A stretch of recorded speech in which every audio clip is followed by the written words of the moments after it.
Hello, my name is Ron Malone. I will be doing a demo for the next 1 hour, and the subject I'm using is my neighbor. Her name is Carol Zimmerman, and one day while I was out checking out the chicken coop, which my wife and Carol have in support of producing eggs, Carol was there. It was a bright sunny day.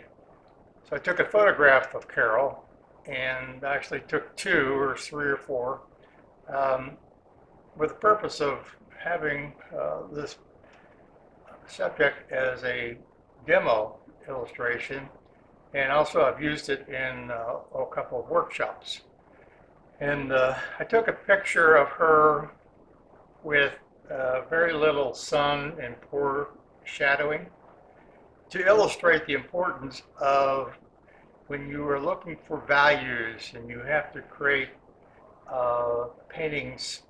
Values are extremely important. Matter of fact, it's secondary to the color you use compared to the importance of what it'll do to your painting. So the first example I'm going to show you is the photo I took, and you can see this photo is not not very good. Even if you use a Notonizer app, it's still, you can see the values aren't there. So if I were to go to paint this, it would be very difficult to paint and get it to look like it's real, or get it to look like the shapes and etc. The second photo I'm going to show you is one I took later, and I asked her to move out into the sun, and I was real careful about where the shadows fell. As you can see, there's some nice values, the shadows. So if you look close, you can see how the light and the shadows really create the nice lines. Look at this line here. Look at her right cheek. This shadow under her nose. All of those form shapes, and those shapes are important because I paint shapes. But if you focus in on just really looking at those shapes and really working hard to get those right. Now what I do is I go from this I go from this photograph and I project it onto my watercolor paper. And what I look for is all of those lines, particularly the shapes, because I want to make those shapes interesting. They can't just be a copy of this.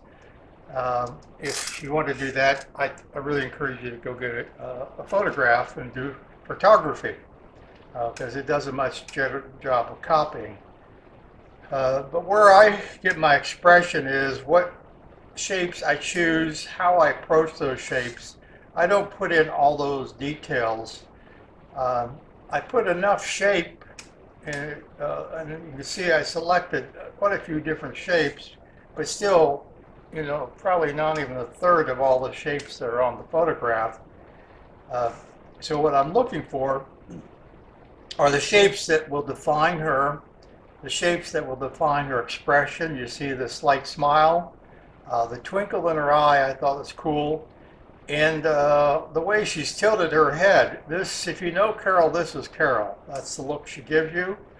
She's happy. I'll be using Winsor Newton watercolor paint, and I use the Professional Series, all transparent, pretty much, except for there are a couple minor exceptions. And when I need some opaqueness or cover up at the end, I'll use that opaque version. I also am working on cold press, and you can see it's Arches cold press. The brushes I use, they're not cheap. I use the Raphael and Kolinsky brushes. I bought one of these 4 years ago at Watercolor Society convention, and since then I've gone through other brands I won't mention, and they seem to last. The best I can do is maybe get 6 months or a year out of one. This one I still have, and it's still the same shape, except where I think somebody might chew the edge off here, but except it's still in great shape. So I'm going to mix up some color. This will be just the lightest value I use on the face. It will tend to be a slight orangey color. What I'm trying to do is pick up the fact that she is in a bright sun. I don't always do that, but in this case, the setting lends itself quite well. And so this will be the lightest. A couple areas I will resist. I'll try not to paint. Since there's no flesh on the eyeballs, I'll stay away from that, and the hair and the clothes. And I'll try to leave room for some white in her teeth. I don't want it to have those colors either. And I'm just doing a very light wash. I hope you can see that pretty well. I'm looking at my monitor. Looks like there's a couple little reflections, but that's not a big deal. And I'm actually going to start at the top, because up here tends to be a slight yellow. I can capture that. And this will be the lightest color. Always keep in mind, as you do this, you all know that watercolors tends to dry lighter. So I'm just putting a nice consistent wash. And I am going to poke some white through on the glasses. So I'll leave a couple of spots of white there. And I will put a little rose color in her nose and things like that. You can see that's a little rosy, just a barely a little bit. This is just, it sets you up for the colors that you're going to be using. And sometimes this is a color that's going to be shining through, so you want to get it close to being right, and I'll get it close to right. And I'm going to lift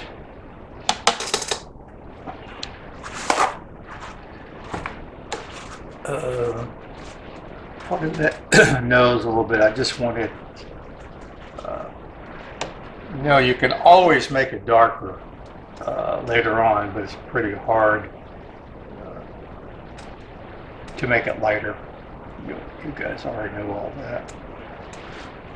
So I put in some variations of colors here and there.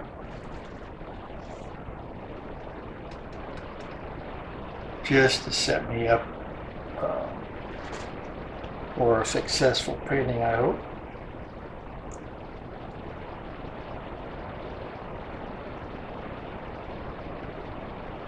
And this is pretty wet. And I will probably fast forward through some of this for you. Over here is very light. That side of her. And then there's some.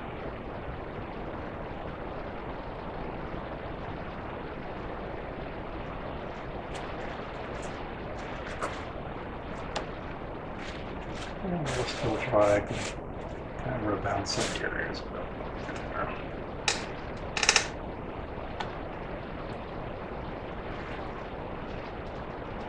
The ears tend to be pinkish because they're you can see through the skin. I find they be a little bit pinkish because of the blood. Most of this color you won't really see, but it'll be a setup a little bit. And then I'm going to come through with a little finer brush. I don't want to get any color near those eyes and the highlights there.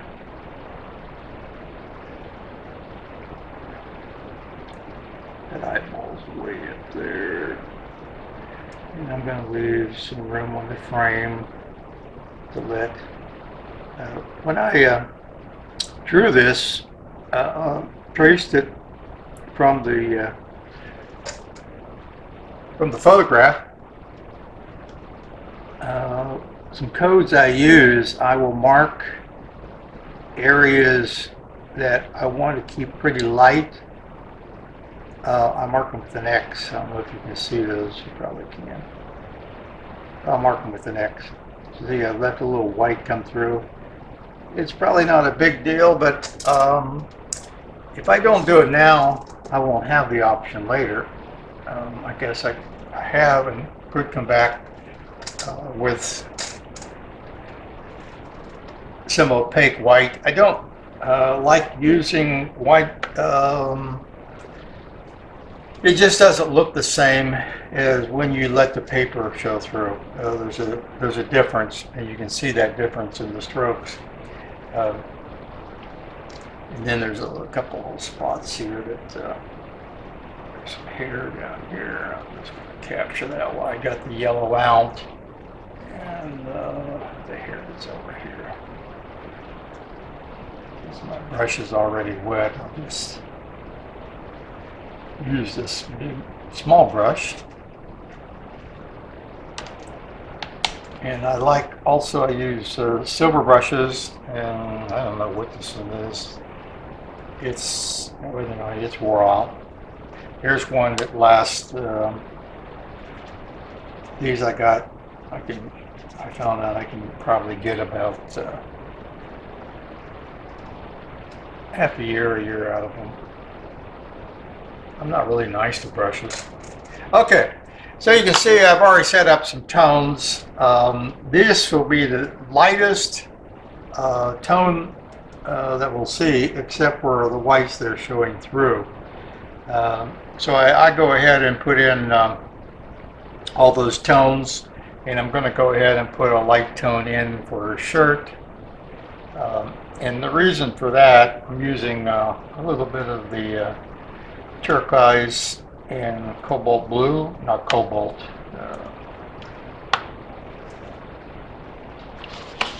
I have to remind myself which one it is. Oh, it's Persian blue. Should have known. Persian blue is very intense. But I have just a little turquoise and Persian blue, and I'm just going to set up the lights, the lightest value that I will use for her shirt. It's a t-shirt, and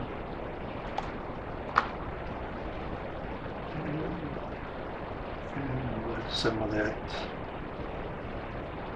white show through there, and as I get over, it's pretty light over on this side, so I'm just going to do that kind of light. As light as I can do that. Okay.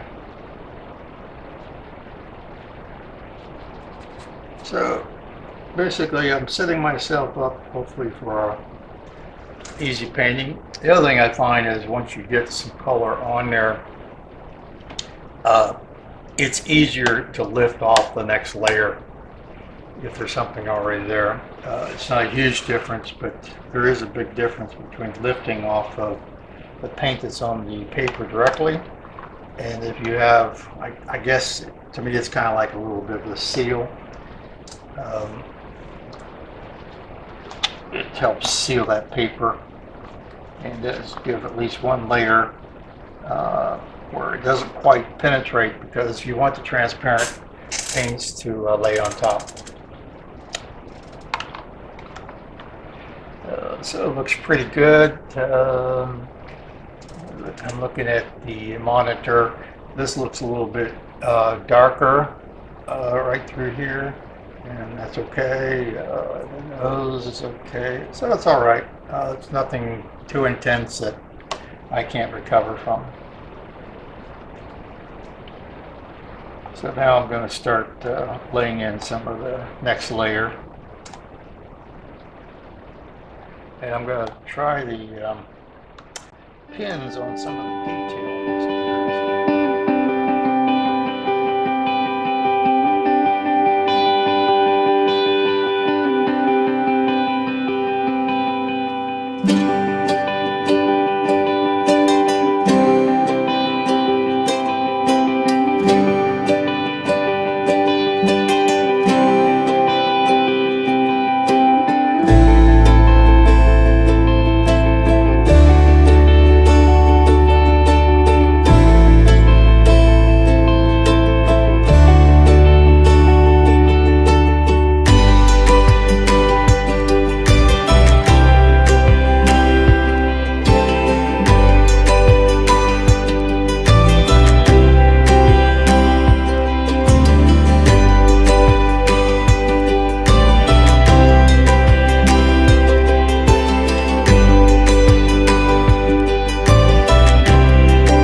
Okay, I think I'm about done.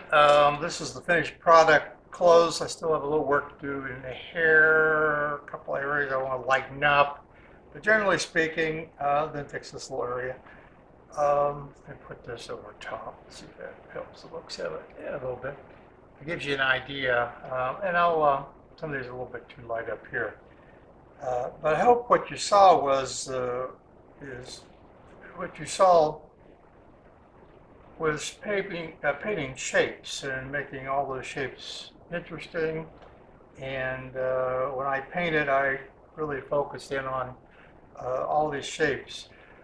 The shape of this shadow is really important, and these shadows, the shadows over here, makes the thing pop. And then you put it on a dark background with something that's bright that contrasts, and of course, blue, a dark blue against this kind of yellow and orangey red really makes that thing pop.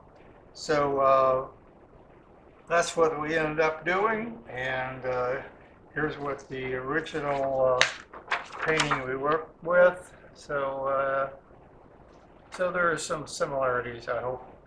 But anyway, that's my approach. Do you have any questions?